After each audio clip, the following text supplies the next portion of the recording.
السلام علیکم ورحمۃ اللہ وبرکاتہ۔ اعوذ باللہ من الشیطان الرجیم، بسم اللہ الرحمن الرحیم۔ آج کا جو میرا موضوع ہے وہ ہے اسلام کے ساتھ بڑے ذلی گناہ۔ ذلی مطلب تباہ کر دینے والے، یعنی وہ 7 گناہ جو کسی بھی انسان کی نیکیاں اچھائیوں کو تباہ کر دیں۔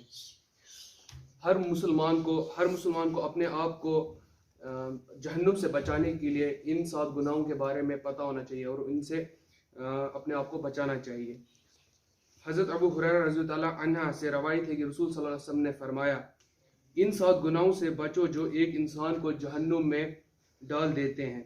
وہ 7 گناہ، پہلا ان میں اللہ کے ساتھ شرک کرنا، دوسرا جادو کرنا، تیسرا کسی معصوم کو قتل کرنا، چوتھا سود کھانا، پانچواں یتیم کا مال کھانا، چھواں جنگ میں بھاگنا، اور ساتواں کسی نیک اور پاک دامن عورت پر جھوٹا الزام لگانا۔ اب ہم ان کو تھوڑا تفصیل کے ساتھ جانیں گے۔ جو پہلا ہے وہ ہے اللہ کے ساتھ شرک کرنا۔ جیسے کہ ہم سب جانتے ہیں آج کے دور میں شرک بہت ہی عام ہو چکا ہے، مطلب لوگوں کو پتہ بھی نہیں ہوتا ہے اور وہ شرک کر رہے ہوتے ہیں۔ جیسے کہ بہت سے آج لوگ ہوتے ہیں وہ مطلب زیارتوں وغیرہ پیر پرستی یہ سب کرتے ہیں اور ان کو یہ چیزیں نیکیاں لگتی ہیں، لیکن یہ نیکیاں نہیں ہیں، یہ چیزیں شرک میں آتی ہیں۔ شرک کا مطلب ہے اللہ کے ساتھ کسی اور کو شریک، مطلب اللہ کے سوا کسی اور کے ساتھ اللہ کے سوا کسی اور کو مانگنا، اس کی عبادت کرنا، وہ شرک میں آتا ہے۔ نبی کریم صلی اللہ علیہ وسلم نے فرمایا، امید ہے کہ اللہ تعالیٰ ہر گناہ کو معاف کرے لیکن سوائے اس شخص کے جو مشرک ہو کر مرے، یعنی جو شرک میں مبتلا ہو کر مرے۔ اور اللہ تعالیٰ ایک آیت میں فرماتے ہیں، ہر گناہ کو چاہے اللہ معاف کر دے گا لیکن شرک کرنے والے کو اللہ کبھی معاف نہیں کرے گا۔ اس کے بعد جو دوسرا سب سے بڑا گناہ ہے وہ ہے سحر، یعنی کہ جادو۔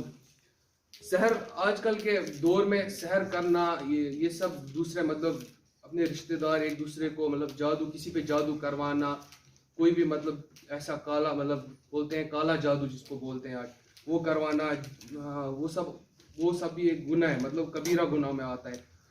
تو محمد صلی اللہ علیہ وسلم نے فرمایا کہ جو لوگ جادو کرتے ہیں، جو مطلب جادو کرواتے ہیں، ان کا مطلب تب کے دور میں محمد صلی اللہ علیہ وسلم نے فرمایا کہ ان لوگوں کو جو جادو کرتے ہیں ان کے سر تلوار سے اڑا دیے جائیں۔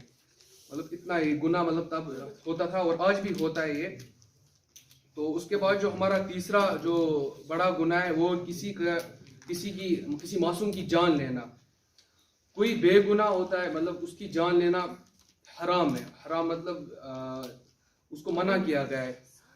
اللہ فرماتے ہیں کہ اگر کوئی انسان کوئی مومن کی جان لے، کسی انسان کی جان لے تو اس نے پوری انسانیت کا قتل کیا، یعنی کہ مطلب اگر کوئی انسان ایک بے گناہ معصوم کو جان لے تو اس نے پوری انسانیت کا قتل کیا۔ اور اگر کوئی انسان ایک جان کو بچائے، یعنی کہ مطلب کوئی کسی کو جان بخش دے یا بچا لے تو اس نے پوری انسانیت کو بچایا۔ تو اس کے بعد جو چوتھا سب سے بڑا گناہ ہے وہ ہے سود کھانا۔ سود مطلب انٹرسٹ مطلب کوئی کسی کو اگر کوئی رقم دیتا ہے کسی ٹائم کے لیے تو وہ اس کا زیادہ لیتا ہے، مطلب کوئی تھوڑی رقم دی ہو تو اس کا اور زیادہ لیتا ہے۔ محمد صلی اللہ علیہ وسلم نے فرمایا کہ سود کھانے والا اور سود دینے والا دونوں پہ لعنت ہے۔ وہ جو پانچواں ہمارا سب سے بڑا گناہ ہے وہ یتیم کا مال کھانا۔ یتیم مطلب کسی بھی معذور یا کسی بھی یتیم مطلب جو بے گھر یا کوئی غریب ہو اس کا مال کھانا، وہ بھی ظلم ہے۔ تو اللہ نے فرمایا کہ جو لوگ کسی یتیم کا مال کھاتے ہیں وہ اپنے پیٹ میں جہنم کی آگ کو جمع کرتے ہیں، یعنی کہ وہ اپنے پیٹ میں جہنم کی آگ جمع کر رہے ہیں اور وہ قریباً جہنم میں ہی جلیں گے۔ مطلب کہ سود یہ جو کھاتے ہیں کسی کا یتیم کا مال یا کچھ بھی اس کی حق اس کا کھاتے ہیں یا کچھ کرتے ہیں تو ان کو جہنم میں جانا ہے۔ تو جو چھواں سب سے بڑا گناہ ہے وہ جنگ کے میدان میں بھاگ جانا۔ اللہ نے فرمایا کہ اگر آپ مشرکوں کے ساتھ جنگ میں ملیں، مطلب ان کے ساتھ آپ کی جنگ ہو اور آپ جنگ میں واپس نہ آئیں، مطلب آپ جنگ چھوڑ کے نہ بھاگیں، آپ لڑیں اور اگر آپ اس میں مرتے ہیں تو آپ شہید ہو جائیں گے۔ اور شہید کا درجہ ہمیں جیسے پتہ ہے کہ شہید کا درجہ بہت زیادہ اونچا ہوتا ہے تو جنت میں۔ تو اگر کوئی ایسا آدمی ہے جو جنگ چھوڑ کے واپس لوٹتا ہے تو اس کو جہنم مطلب اللہ تعالیٰ اس سے ناراض ہوتے ہیں اور اس کے لیے جہنم ہے.